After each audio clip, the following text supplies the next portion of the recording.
উত্তর কোরিয়াকে রুখতে যৌথ সামরিক মহড়া চালিয়ে আসছে যুক্তরাষ্ট্র ও দক্ষিণ কোরিয়া। পাল্টা পদক্ষেপ হিসেবে একের পর এক স্বল্প, মাঝারি ও দূরপাল্লার ব্যালিস্টিক ক্ষেপণাস্ত্রের পরীক্ষা চালিয়ে শক্তি প্রদর্শন করছে পিয়ংইয়ংও।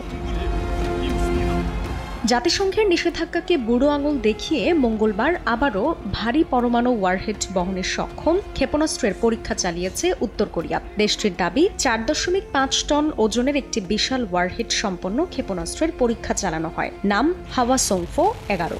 এতে সর্বোচ্চ 500 কিলোমিটার এবং সর্বনিম্ন 90 কিলোমিটার পাল্লার মধ্যে পরীক্ষা নিরীক্ষা চালানো হয়। চলতি মাসেই ক্ষেপণাস্ত্রটির দ্বিতীয় দফা পরীক্ষা চালানো হতে পারে বলেও জানিয়েছে কিম প্রশাসন।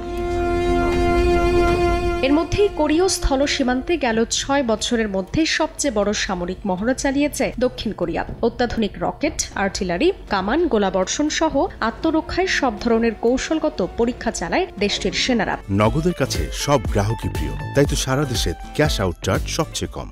কোরীয় উপত্যকায় নিয়মিত যুক্তরাষ্ট্র ও জাপানের সঙ্গে দক্ষিণ কোরিয়া যৌথ সামরিক মহড়া চালাচ্ছে। অবশ্যই একে উস্কানি হিসেবে দেখছে উত্তর কোরিয়া। এ অবস্থায় ওয়াশিংটন, সিউল এবং পিয়ংইয়ংয়ের পাল্টাপাল্টি পদক্ষেপের জেরে কোরীয় উপদ্বীপ অস্থিতিশীল হওয়ার শঙ্কা করছেন বিশ্লেষকরা।